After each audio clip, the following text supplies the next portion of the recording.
வாழ்க வையகம், வாழ்க வையகம், வாழ்க வளமுடன். குரு வாழ்க, குருவே துணை. இன்னைக்கு நம்ம எதை பற்றி பேச போகிறோன்னா, நான் உங்களுக்கு எல்லாம் ஒரு கதை சொல்ல போகிறேன். ஒரு அம்மா அப்பா, அவங்களுக்கு 4 பசங்க. அந்த 4 பசங்களில் பெரிய பொண்ணாக அந்த பொண்ணு இருந்தாங்க. அவங்களுக்கு ஒரு 17 வயசு ஆகும்போது கல்யாணம் பண்ணி வச்சாங்க. கல்யாணம் பண்ணி ஒரு 4 வருஷம் வரைக்கும் அவங்களுக்கு குழந்தை இல்லை. அதுக்கப்புறமா ஒரு அழகான ஆண் குழந்தை பிறந்து ரொம்ப சந்தோஷமாக இருந்தாங்க அந்த குடும்பம். அதுக்கப்புறம் இன்னொரு ஆண் குழந்தை ஒரு 4 வருஷம் கழித்து பிறந்தான். ரொம்ப சந்தோஷமாக அந்த குடும்பம் இருந்துச்சு. அப்போ அந்த மூத்த பிள்ளைக்கு ஒரு 9 வயசு ஆச்சு. அந்த பையன் என்ன பண்ணான்னாக்கா, நல்லா தான் இருந்தான். ஒரு நாள் கிருத்திகை அன்னைக்கு வீட்டில் சாமியெல்லாம் கும்பிட்டுட்டு விளையாடிட்டு வரேன்னு கிரவுண்டுக்கு போனவன் திரும்பி வீட்டுக்கு உயிரோடு வரல. ஒரு ஆக்சிடெண்ட்டில் இறைவன்கிட்ட போய் சேர்ந்துட்டான். அதுக்கப்புறம் அந்த அம்மாவும் அப்பாவும் ரொம்ப மனசொடிஞ்சு போய் ரொம்ப கஷ்டத்தில் இருந்தாங்க. அப்படி கஷ்டப்பட்டு ரொம்ப வாழ்க்கையை கஷ்டப்பட்டு, சரி இன்னொரு பிள்ளை இருக்கான், அவனுக்காக வாழணுமே, வேறு என்ன செய்யறது, உலகத்தில் பிறந்துட்டோம், இருக்கிற வாழ்க்கையை வாழ்ந்து தானே தீக்கணும், அதனால் மனசு தைரியப்படுத்திக்கிட்டு வாழ்ந்துட்டு இருந்தாங்க. என்னதான் தைரியப்படுத்திகிட்டு இருந்தாலும் 4 வருஷம் பிள்ளை இல்லாமல் இருந்து அந்த பையன் பிறந்தான். அவன் மேலே எவ்வளோ பாசம் வச்சுருந்துருப்பாங்க. அதனால் அவனை சீக்கிரமாக மறக்க முடியல அவங்களால. ஆயுசுக்கும் மறக்க முடியாது. அதுக்கப்புறம் அதுலேருந்து மீண்டு வர்றதுக்கு ரொம்ப கஷ்டப்பட்டாங்க. அப்போ அந்த அம்மா அவங்க அம்மா அப்பா இருக்கிற ஊருக்கு போனாங்க. அங்கே அவங்க அம்மாவும் அப்பாவும் ஒரு மகரிஷி, அவர் பேர் வேதாத்ரி மகரிஷி, அவரோட யோகா சென்டரில் யோகா கற்றுக்கிட்டு அவங்க உடம்பு நல்லா ஆரோக்கியமாக இருக்குது, மனசு ஆரோக்கியமாக இருக்குது, அந்த மன்றத்துக்கு போனால் நீ ஆமா, நீ ரொம்ப கவலையாக இருக்க, பிள்ளைய எழுந்துட்டு நீ வந்தீங்கன்னா உனக்கு ஒரு ஆறுதலாக இருக்கும் அப்படின்னு சொல்லி கூப்பிட்டாங்க.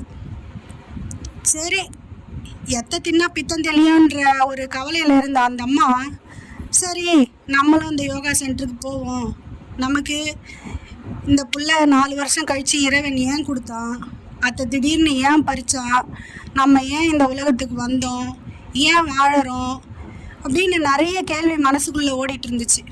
ஏன் சில சமயம் அந்த அம்மா தப்பான முடிவு கூட எடுக்கலான்னு தோணுச்சு. ஆனால் இன்னொரு பையன் இருக்கானே, அவனுக்காக வாழணுமே அப்படின்னு சொல்லிட்டு வாழ்ந்தாங்க. அதுக்கப்புறமா சரின்னு அந்த யோகா சென்டருக்கு போனாங்க. அது வாழ்க வளமுடன் மன்றம்.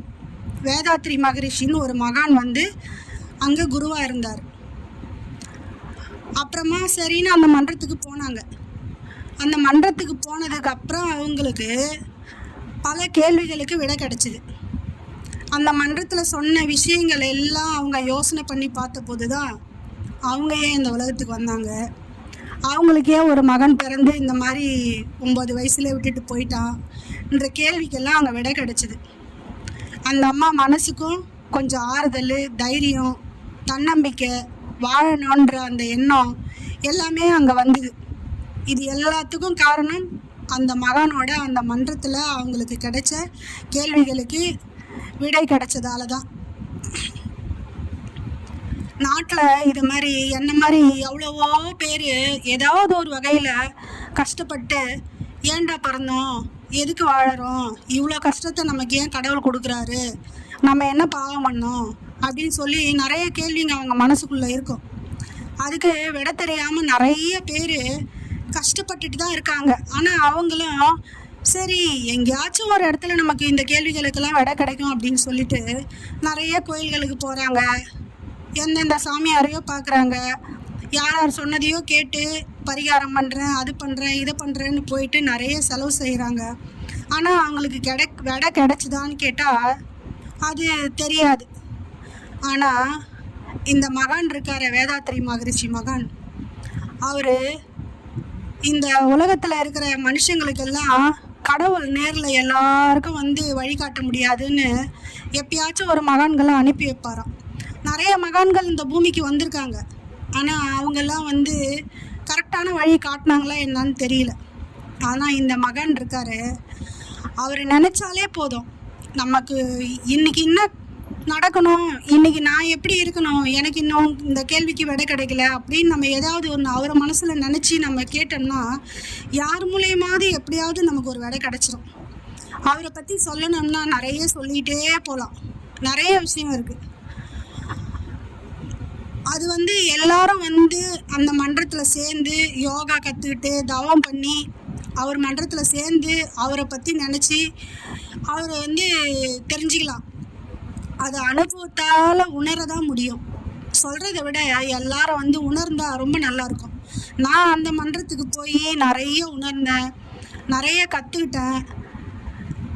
அது மட்டும் இல்லை, மனசுக்கு ரொம்ப தெளிவு கிடச்சிருக்கு, நிம்மதி கிடச்சிருக்கு, எல்லாம் கிடச்சிருக்கு அந்த மகானால். எனக்கு கிடைச்ச இந்த சந்தோஷம் நான் நிறைய பேர் இந்த உலகத்தில் பார்க்குறவங்களையெல்லாம் பார்க்கும்போது எனக்கு ரொம்ப பாவமாக இருக்கும். இவங்களுக்கெல்லாம் ஒரு குரு கிடைக்கலையே, எனக்கு கிடைச்ச மாதிரி ஒரு குரு இவங்களுக்கு கிடைக்கலையே, இவங்களுக்கு நான் ஆனால் இதை எப்படி சொல்லி புரிய வைக்கிறதுன்னு எனக்கு தெரியல. ஏன்னா இது ஒரு வார்த்தையில் ஒரு நாளில் சொல்லி முடிக்கிற விஷயம் கிடையாது. அவங்கவுங்க வந்து மனசால் அதை அனுபவித்து உணர்ந்து தெரிஞ்சுக்கிட்டாங்கன்னா எல்லாருக்குமே விடை கிடைக்கும். நான் எவ்வளோ பேரை பார்க்குறேன், இந்த கோயிலுக்கு போனால் எனக்கு இந்த பரிகாரம் பண்ணால் இந்த பிரச்சனை தீரும், அந்த பிரச்சனை தீரும்னு சொல்லி நிறைய பேர் போகிறாங்க. அவங்களையெல்லாம் பார்க்கும்போது எனக்கு ரொம்ப பாவமாக இருக்குது. பிரச்சனை வெளியில் இல்லை, நம்மக்கிட்ட தான் இருக்குது. நம்மளை நம்ம திருத்திக்கிட்டோம்னாக்கா அந்த பிரச்சனையெல்லாம் ஓடியே போயிடும். எல்லாத்துக்குமே விட நம்மக்கிட்டே இருக்குது, ஆனால் அது நமக்கு தெரியறதில்ல. அதை தெரியணும்னா நமக்கு ஒரு குரு இருந்தால் தான் அதை தெரிய வைக்க முடியும். கடவுள் நேரில் வந்து எல்லாருக்கிட்டையும் பேச முடியாது. அதனால் குரு மூலயமா தான் எல்லாத்தையும் சொல்ல முடியும், பேச முடியும். எனக்கு இந்த உலகத்தில் இருக்கிற எல்லா மனுஷங்களும் அந்த மகரிஷி நினச்சது என்னன்னா, எல்லா மனுஷங்களும் இந்த விஷயத்தை கேட்டு அனுபவித்து பயன் பெறணும், எல்லாரும் வாழ்க்கையில் நிம்மதியும் சந்தோஷமாகவும் குடும்பத்தோட ஆரோக்கியமாகவும் இருக்கணும் அப்படின்னு நினச்சாரு. அதை அவர் எவ்வளோ தூரம் முடியுமோ அவ்வளோ தூரத்துக்கு சொன்னார். இருந்தாலும் இந்த உலகத்தில் இன்னும் வந்து ஒரு கால்வாசி பேர் கூட இந்த பயனை அடைஞ்சாங்களா என்னான்னு தெரியல. நிறைய பேருக்கு அந்த மகரிஷியை பற்றி தெரிஞ்சுதா தெரியலையான்னு தெரியல.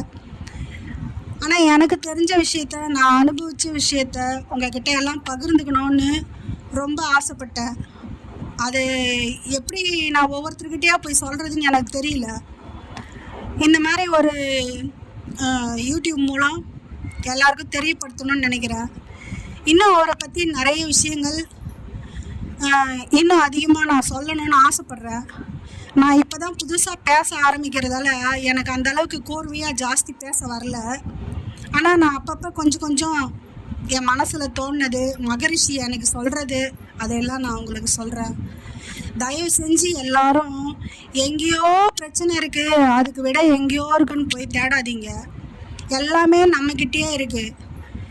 உங்களுக்கு யாருக்கு என்னென்ன பிரச்சனையோ எல்லாமே சரியாகவும் இந்த மகான்கிட்ட வந்தீங்கன்னா, இந்த மகானோட மன்றம் வந்து எல்லா ஊர்லேயுமே இருக்குது. வாழ்க வளமுடன் மனவளக்கலை மன்றம்னு போட்டிங்கன்னா நிறைய இடங்கள்ல இந்த சென்டர் இருக்குது. உங்கள் ஊர் எது எது இருக்கோ அந்த ஊரில் எங்கே இருக்குன்னு நீங்கள் யூடியூப்பில் சர்ச் பண்ணி பாருங்கள். அந்த மன்றம் இருக்கோ எங்கே இருக்கோ அங்கே போய் நீங்கள் சேருங்க. உங்கள் உடம்பு ஆரோக்கியம், மனசு ஆரோக்கியம், உயிர் ஆரோக்கியம் எல்லாத்துக்குமே உங்களுக்கு நான் ரொம்ப நிம்மதியும் சந்தோஷமும் கிடைக்கும். மனம், உயிர், ஆரோக்கியம், இது மூணுமே முக்கியம் ஒரு மனுஷனுக்கு. அந்த மூணும் ஆரோக்கியமாக சந்தோஷமாக நிம்மதியாக இருந்தால் தான் ஒரு மனுஷனால் எந்தவித வேலையும் செய்ய முடியும், நிம்மதியாக இருக்க முடியும். குடும்பத்தில் 1000 பிரச்சனை இருக்கும்போது நம்ம அந்த பிரச்சனையை சுற்றியே ஓடிட்டுருப்போம், அதையே நினச்சி கஷ்டப்பட்டுருப்போம். நீங்கள் இந்த மாதிரி ஒரு மன்றத்துக்கு போங்க, அங்கே நடக்கிற கிளாஸில் கலந்துக்குங்க, அங்கே கொடுக்குற பயிற்சியை செய்யுங்க, தவத்தில் கலந்துக்குங்க. உங்களுக்கு எல்லா வித கஷ்டமும் போகும். நான் நிச்சயமாக அடித்து சொல்வேன். நீங்களே நினைப்பீங்க பாருங்கள், போயிட்டு வந்தீங்கன்னா நீங்களே நினைப்பீங்க இந்த அம்மா சொன்னது உண்மைதான் அப்படின்னு சொல்லிட்டு. அதுக்கப்புறம் இன்னொரு விஷயம், இது யாருக்கும் நடக்கலை. இதுக்கு முன்னாடி நான் ஒரு பையன் இறந்துட்டா அப்படி சொன்னேன் இல்லையா, அதெல்லாம் எனக்கு தான் நடந்துச்சு. நான் தான் இதை எல்லாத்தையுமே என் வாழ்க்கையில் அனுபவித்ததும் உங்ககிட்ட பகிர்ந்துக்கிட்டேன். இனி வர்ற வீடியோவில் இன்னும் நிறைய உங்ககிட்ட நான் பகிர்ந்துக்கணும்னு ஆசைப்பட்றேன். இப்போதைக்கு இதோட நான் முடிச்சுக்கிறேன். வாழ்க வளமுடன், வாழ்க வளமுடன், எல்லாரும் ஆரோக்கியத்தோட வாழ்க வளமுடன்.